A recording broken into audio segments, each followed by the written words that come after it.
Shalom, alors tout d'abord, j'aimerais rendre gloire, hommage à Yahweh, Bahashem, Yahushua, Bahashem, Kodash, Yahweh qui est le nom du Père, le Tout-Puissant, le plus haut, Bahashem qui veut dire au nom Yahushua qui est le Fils, Bahashem, Kodash qui est le Saint-Esprit.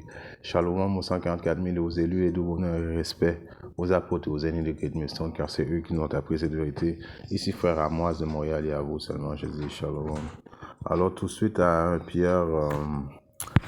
2 Pierre 1 et 20, c'est laquelle. Sachant ceci d'abord que nulle prophétie de l'écriture ne vient d'aucune interprétation personnelle. Alors, aucune prophétie ne vient d'une interprétation personnelle. Alors, le prophète, quand il prophétise pas de son savoir à lui ou de ce que lui pense qui va arriver ou quoi que ce soit. Ça vient tous de l'inspiration de Yahbashim Yahshua. Car la prophétie n'est pas venue autrefois par la volonté de l'homme. La prophétie n'est pas venue par la volonté de l'homme, mais des saints hommes de Dieu ont parlé comme ils étaient poussés par l'Esprit Saint. Alors Yahbashim Yahshua qui a set up des prophètes afin que les prophètes puissent être inspirés par l'Esprit Saint afin de vous avertir du danger, afin de vous avertir de ses intentions. Et les intentions de Yahbashim Yahshua, c'est que il y a 2 tiers de la nation d'Israël qui s'apprête à mourir très prochainement. Ceux qui sont confortables dans ce monde, ceux qui ont refusé d'adhérer justement aux paroles prophétiques des prophètes, marchant la tête haute devant les prophètes, jusqu'à vouloir même les tuer, les prophètes, à cause qu'ils n'aimaient pas les paroles que les prophètes citaient. Ça venait à contre leur perfect world. Le prophète leur dit de repentir, d'arrêter de fumer du weed. Ils veulent pas entendre ça, les Jakes, les Israélites. Les prophètes leur disent d'arrêter de couper leurs cheveux, de faire des chasses, de faire pousser leur barbe, d'arrêter de faire des chasses à l'entour de leur barbe, d'arrêter de coucher avec la femme de leur frère, d'arrêter de faire du massissi. Alors eux autres, ils veulent continuer à faire du massissi, ils veulent continuer à fumer du weed, à manger du porc, toutes des choses abominables. Ils achètent des costumes d'Halloween pour aller célébrer l'Halloween prochainement. Après ça, ils sont tout de suite dans le Noël, ils sont dans toutes les fêtes païennes. Ils ne veulent pas arrêter ces affaires-là, alors ils refusent d'adhérer aux paroles prophétiques des prophètes. Alors pour cette raison, Yahbashim Yahshua s'apprête à les tuer, mais les mettre à mort très brutalement. On voit ça, que c'est une prophétie qui va arriver très prochainement. Alors vous dites, mais pourquoi vous nous dites ça? Pourquoi? Mais à cause que Yahbashim Yahshua vous a quand même donné la chance de repentir, mais vous avez refusé, vous l'avez mis de côté. Vous avez mis de côté les prophètes. Alors pour cette raison, Yahbashim Yahshua s'apprête à venir vous tuer. Il arrivera dans tout le pays, dit le Seigneur, que deux parts, que ça représente 2 tiers, ils seront retranchés et mourront. Alors 2 tiers qui est la représentation de 66,6%. Alors c'est spirituel ce chiffre-là. Ceux qui ont des oreilles pour entendre et des yeux pour voir peuvent comprendre. Et mourront, mais le 3e il restera. Alors il y a 1 tiers qui va être sauvé de la destruction de Yahbashim Yahshua. Pendant que Yahbashim Yahshua s'apprête à détruire les États-Unis, car principalement la destruction va être aux États-Unis, en Israël, et tout partout dans le monde, Alors tous ceux qui sont aux États-Unis vont mourir dans le lac de feu, Et ceux qui sont dans d'autres pays, vous n'allez pas vous échapper, Vous avez des Israélites qui font partie du 2 tiers, et Yahbashim Yahshua a prévu une mort pour vous. Si vous n'êtes pas brûlé par le feu des missiles nucléaires, vous allez mourir par le feu des chariots de l'Éternel, ou vous allez mourir par la famine, ou vous allez mourir par l'épée de Yahbashim Yahshua. Qui est l'épée de Yahbashim Yahshua? Ce diable qui sort, qui fait les besoins de Yahbashim Yahshua, qui va vous mettre à mort. Il va y avoir des guillotines dans les camps de concentration. Il y a les bêtes sauvages aussi qui vont vous tuer. La famine, les pestilences, Alors 2 tiers vont mourir très prochainement. Et le jugement de Yahbashim Yahshua, c'est un jugement global, mais il va commencer par ça dans sa maison, Alors les Israélites, 2 tiers vont être les premières victimes de Yahbashim Yahshua, à cause que vous avez eu la chance de repentir et puis vous lui avez donné le doigt du milieu à la place. Vous avez donné le doigt du milieu au prophète. Alors, il y a un prix à payer pour ces insolences-là.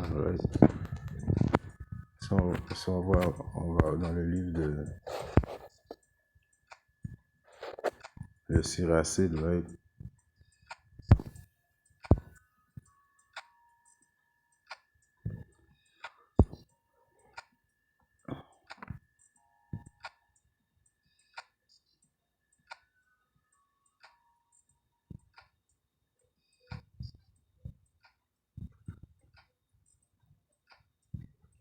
C'est là qu'il y a eu cet élan, là.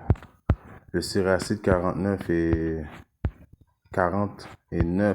right? Il est bien écrit. La peste, right? Ça, c'est une façon que Yabashimashal va vous faire mourir. Quand je vous dis que 2 tiers vont mourir dans le lac de feu aux États-Unis parce que les 200 millions de bombes nucléaires vont s'attarder sur les États-Unis, ils vont mourir dans le feu, right? Et quand on dit qu'il va mourir dans le feu, c'est pas le feu va vous brûler, vous allez vous évanouir, mourir sur le coup, non. Vous allez sentir le feu longtemps. Yabashimashal va retarder le temps pour vous, bien que le feu vous brûle bien, là, pour que ça rentre bien dans vos os, right? Pour que vous sentiez la douleur. Il va faire exprès pour que vous sentiez la douleur, right? Alors, aux États-Unis, les 2 tiers vont mourir mal.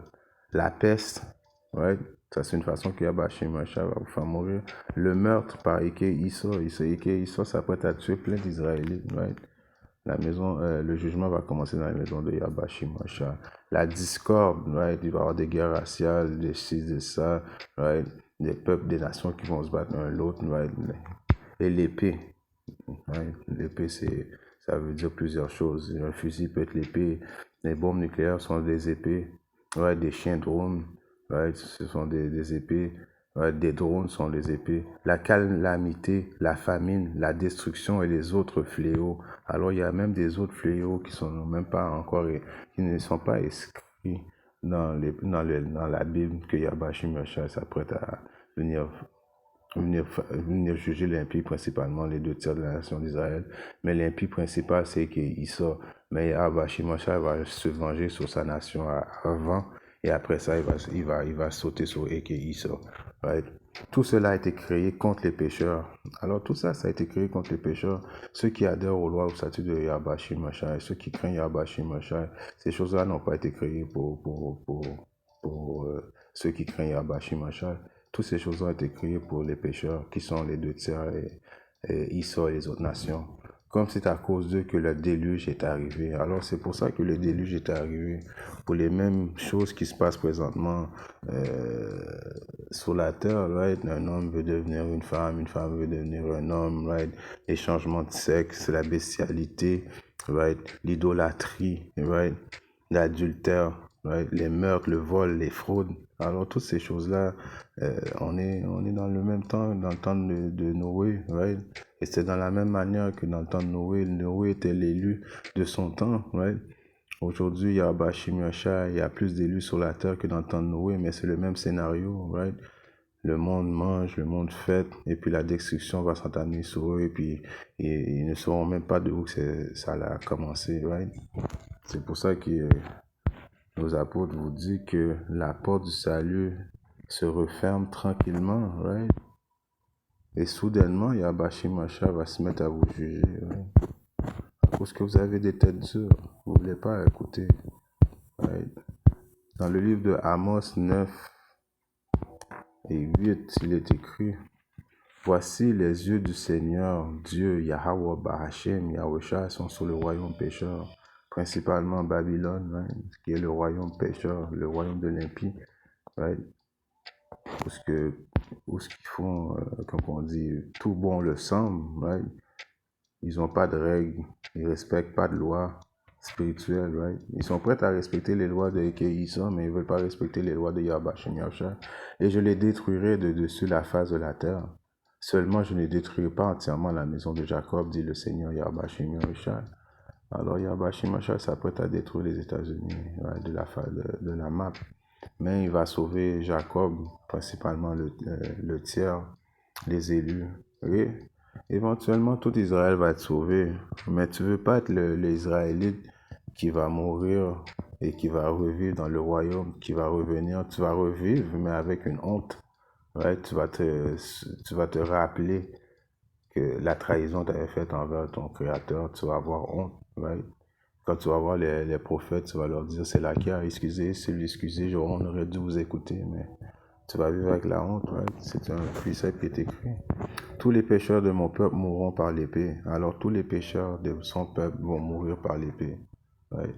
Ceux que le mal ne nous atteindrait pas et ne nous empêchera pas, right? Alors ceux qui disaient que ça n'allait pas arriver, right?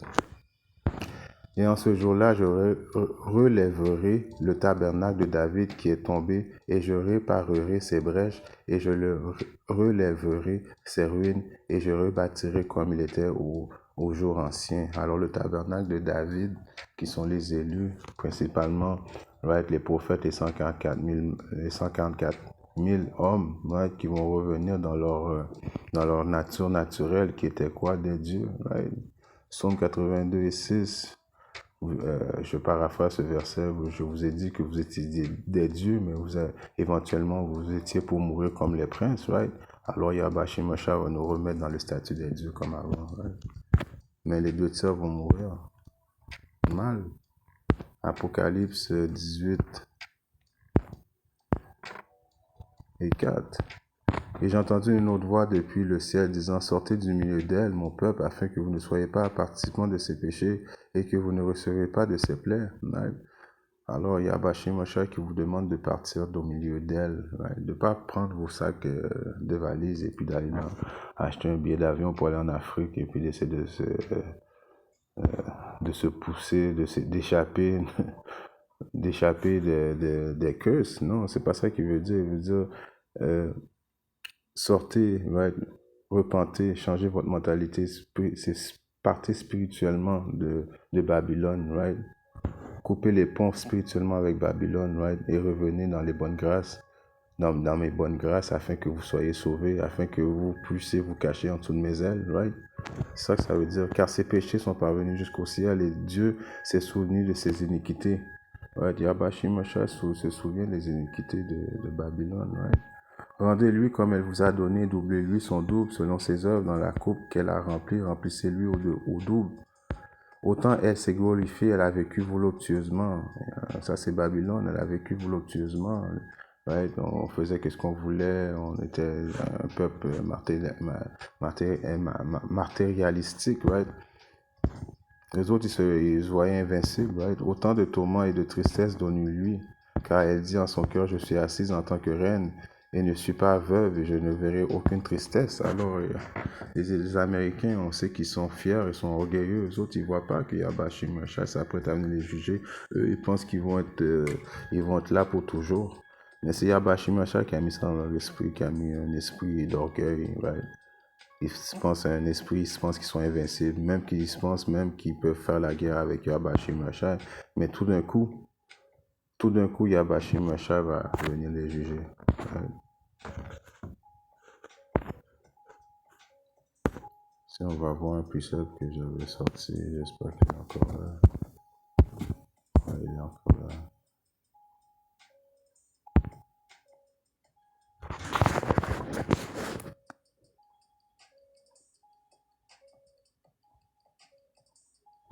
Si on va dans le livre de Cathésras 9, right?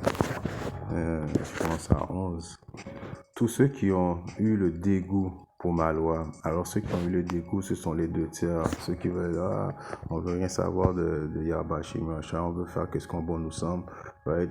On a un seul Dieu,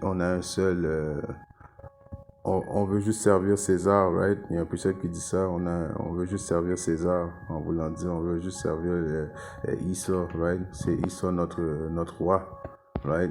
Ils ont eu le dégoût pour Yahweh Shemosha. Quand que les prophètes prophétisent, ils marchent devant nous en bouchant leurs oreilles, right? On les voit, ils marchent à tête haute, ils veulent pas écouter. Donc ils ont le dégoût pour quoi en principe? Eux autres, ils pensent qu'ils nous démontrent qu'ils ont le dégoût pour nous, mais en réalité, vous avez le dégoût pour Yahweh Shemosha, car c'est Yahweh Shemosha qui nous a donné l'ordre de prophétiser sa parole. Right? C'est pas la parole. Les paroles prophétiques, ce ne sont pas des interprétations personnelles. Right? Alors, tous ceux qui ont eu le dégoût pour ma loi, tandis qu'ils jouissaient jusqu'alors de la liberté. Alors pendant que vous vous amusez, right? Et qui, tandis qu'au lieu de pénitence leur était juste alors ouverte, ils n'ont pas compris, mais méprisé. Alors pendant que vous aviez la chance de repentir, vous l'avez méprisé. En méprisant les prophètes, vous avez méprisé Yahweh Shimashai. Ceux-là doivent, après leur mort, venir à la connaissance de leur supplice. Alors après la mort, quand vous allez brûler, right, vous allez vous rappeler de tout ça. Right. Toi donc, à présent, laisse toute curiosité concernant la façon dont les impies seront suppliciés, mais cherche comment les justes seront sauvés, à qui le monde appartiendra, pour qui il sera et quand cela se produira. Alors Yabashim Yahusha nous explique de ne pas essayer de savoir comment vous allez mourir, right? Mais de plutôt de s'informer comment que les justes vont remporter la victoire et puis qui vont appartenir la terre par défaut avec Yahushua, avec le roi David. Ça va être nous qui éventuellement qui va dominer sur la terre, right? Si on tombe au précepte 22, 4 Esdras 9 et 22, que périsse donc la multitude qui est née en vain. Alors, il y a une multitude, right? Les 2 tiers, right? Qui est née en vain, ils sont nés en vain, right? Et que soit conservé mon grain, les élus, et mon plan, parce que je les ai menés à la perfection avec beaucoup de peine. Alors, vous avez vu, les élus s'apprêtent à remporter la victoire, une victoire extraordinaire, domination sur les nations, right? Vie éternelle, right? Revanche sur nos ennemis. Yahweh Shimashah va nous laisser mettre la main sur nos ennemis. Il va nous laisser les détruire, il va nous laisser les battre, right? Les mettre en prison, pas les mettre en prison, mais les juger, right? Yahweh Shimashah s'apprête à nous donner tout ce plaisir-là, right? Autant que les autres, ils avaient eu le plaisir de nous torturer, ouais, de nous pendre, ouais, d'ouvrir les ventres des femmes, pendre leurs enfants et tuer les enfants directement du ventre. Alors toutes ces choses-là, ça va être à leur tour, principalement avec Issa qui va assumer ces affaires-là. Ouais. Yahweh Shimashah va nous laisser la satisfaction de connaître la vraie vengeance. Ouais. Si on regarde un plus simple dans le livre de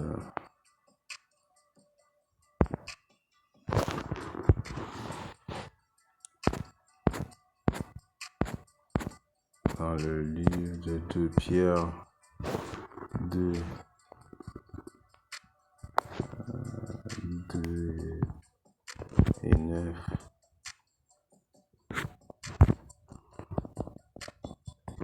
2 Pierre 2 et 9 est écrit: le Seigneur sait comment délivrer des tentations les hommes selon Dieu et réserver les injustes pour être punis au jour du jugement. Ouais, alors Yahweh Shimashah sait comment il va faire pour délivrer les justes. Ouais. Il est vrai que les justes vont être à peine sauvés, qui vont avoir même peur, right? Mais éventuellement ils vont être sauvés. Il sait comment nous délivrer, right? Et en même temps, il sait comment punir les impies, ceux qui vont être principalement les 2 tiers de la nation d'Israël, right? Yahweh Shimashah s'apprête à venir vous juger sévèrement, right? On vous rappelle ces choses-là constamment. Ouais, même des fois, on peut sembler à se répéter, mais c'est des ordres qui nous ont été donnés par Yahweh Shimashah afin que, à la force de répéter, que ça rentre dans votre tête, ouais, afin que vous puissiez avoir une chance au salut. Parce que, en réalité, Yahweh Shimashah aimerait sauver le plus d'Israélites possible. Mais pour ça, il faut adhérer à ses lois et commandements. Ouais.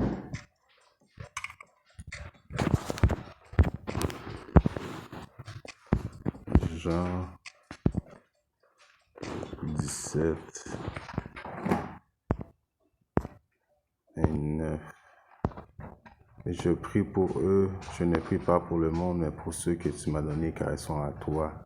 Alors Yahweh Shimashah ne prie pas pour le monde au complet, mais il prie pour ses élus. Right? Alors c'est pour ça que quand on se rend compte de la vérité que Yahweh Shimashia ne vient pas sauver le monde au complet, mais uniquement ses élus. Ouais. On va finir avec un épisode dans le livre de Romains 11, 17. Quoi alors, Israël n'a pas obtenu ce qu'il recherchait, mais l'élection l'a obtenu et le reste a été aveuglé. Alors, qui a obtenu ce qu'il recherchait? Ouais, ce sont les élus qui ont obtenu la vérité, le chemin du salut. Right?